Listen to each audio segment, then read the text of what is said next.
Welcome to Unspoken Affairs. Hi, my name is Alicia Andrade, and this is my story. It's not an easy one to tell.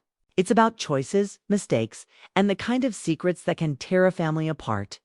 It all started on a quiet Friday night. It's a kind of night that feels ordinary until it isn't, till something happens that changes everything. I was a single mother raising two kids on my own. My daughter Alina was 16, smart, independent, but distant. My son Jonathan was 12, full of questions about life, curious and restless. Already growing into someone I wasn't sure I fully understood anymore. That night, I thought I was doing what I always did, keeping the house together, getting everyone fed, and making it through another exhausting day. But what happened after, I could never have prepared for. This is a story about trust broken, boundaries tested, and the consequences that followed. It's about how one moment, one choice, can change everything. If you've ever made a mistake you couldn't take back, or carried the weight of a secret too heavy to share, maybe you'll understand. Maybe you'll see a piece of yourself in my story. But I warn you, it's not an easy story to hear. It's raw, it's real, and it's one I've carried for a long time.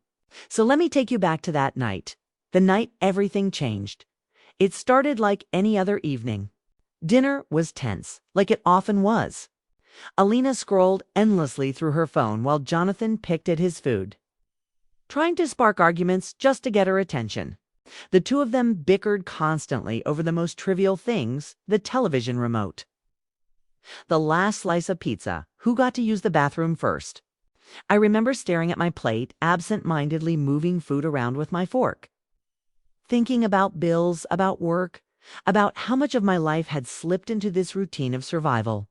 My divorce had left me drained, emotionally and financially. I worked long hours and came home exhausted, trying to keep everything from falling apart. But no matter how hard I tried, it never felt like enough. That night, after dinner, Lena stormed off to her room, muttering under her breath about how unfair everything was. Jonathan stayed behind, sprawled across the couch, flipping through channels on the television with no real interest. I watched him for a moment, thinking about how quickly he was growing up. How one day he'd be taller than me. How soon he wouldn't need me anymore. There was a pang of loneliness inside me, one that had been building for years. When I finally told him it was bedtime, he groaned like always, but obeyed. I followed him down the hall, tucking him in the way I had since he was small, brushing his hair back and kissing his forehead. For a fleeting second, I felt like everything was normal. We were still the same family we had been before the divorce, before the cracks started to show. But the truth was, things were far from normal. As I stood in the hallway outside his room, felt an overwhelming heaviness in my chest. My life felt like it was spinning out of control, and I was barely holding on. What I didn't realize then was that the choices I made in the days and weeks that followed would send shockwaves through our family, pulling us into a spiral of secrets and lies we could never fully escape. The next morning, the tension was worse. Alina avoided me, glaring every time I asked her to do something. Jonathan seemed distracted, quieter than usual. I tried to tell myself it was just a normal family rough patch. But I could feel something shifting beneath the surface, and then it happened. A mistake I never saw coming, the kind that changes the way you see someone forever. One evening, about a week later, Alina's phone buzzed on the counter while she was in the shower. I should have left it alone, I knew. I should, but something inside me made me look. Maybe it was the way she'd been sneaking off, the way she kept her door locked, or the angry silence that had grown between us. Whatever the reason, I picked it up and glanced at the screen. What I saw made my stomach drop. It was a message, one she hadn't meant for me to see. It was from an older boy, someone I knew wasn't good for her, someone she had been hiding from me. The words were innocent on the surface, but the tone, the familiarity, the secrecy all screamed danger. My heart pounded in my chest. How long had this been going on? How had I missed it? When Alina came out of the shower, I confronted her. She exploded, accusing me of invading her privacy, of not trusting her. Her words cut deep. You don't care about me. You only care about controlling me. She slammed her door and I was left standing there, shaking. Wondering when my little girl had slipped so far away from me, the fights grew worse after that. She was angrier, more distant. Jonathan noticed, of course. He always noticed more than I gave him credit for.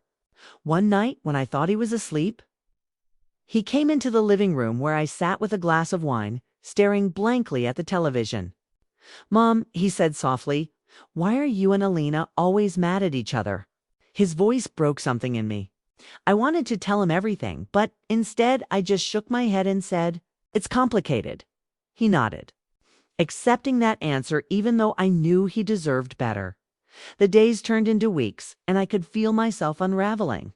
I was drinking more, sleeping less, drowning in guilt over how I was failing my kids. I wanted to be strong for them, but instead I was becoming someone I didn't recognize. And then came the night that pushed everything over the edge. It was late. Alina hadn't come home yet, and I was pacing the living room, calling her phone over and over. No answer. Every worst-case scenario flashed through my mind. When she finally walked through the door, hours past curfew, I could see it on her face. She'd been somewhere she shouldn't have been.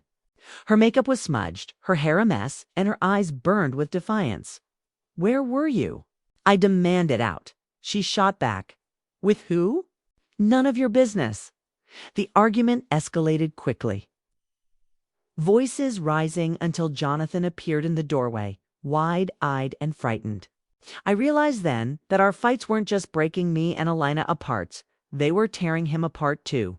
He was caught in the middle, forced to watch his family crumble. That night, after the fight, I sat alone in the kitchen, my head in my hands. I had no idea how to fix what was happening. The loneliness was crushing, the guilt suffocating. I thought about all the choices I'd made, the divorce, the long hours at work, the walls I'd built around myself. Every decision felt like a brick in the wall that now separated me from my children.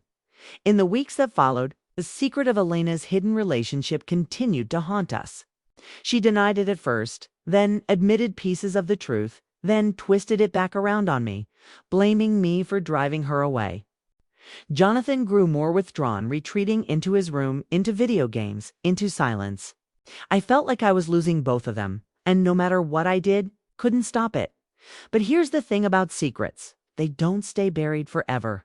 Eventually, they come to the surface, whether you're ready or not. And when Elena's secret finally came out in full, it shattered what little stability we had left. One afternoon, I got a call from the school. They had found her skipping classes, sneaking off with that boy. They wanted me to come in for a meeting.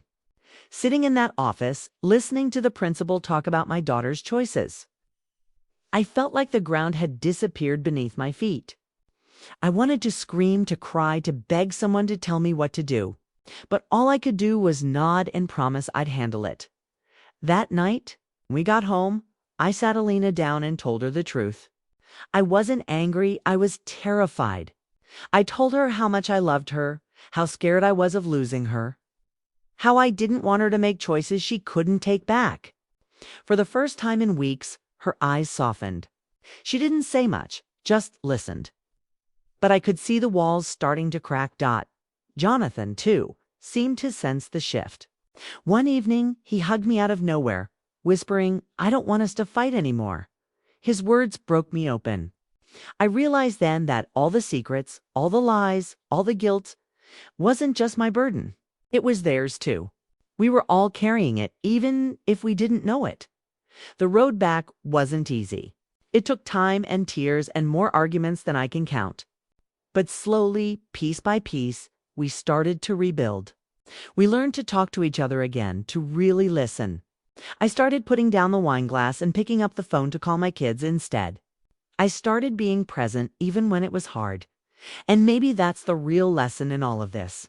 Secrets can destroy you. Yes, but telling the truth, facing the pain, admitting the mistakes, that's what heals you. That's what brings you back together. So this is my story.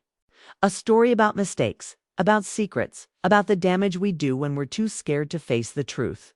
But it's also a story about hope, about forgiveness, about the power of love to hold us together even when everything else falls apart. If you're carrying a secret of your own, I hope my story shows you that you're not alone. And maybe just maybe, it will give you the courage to finally let it go.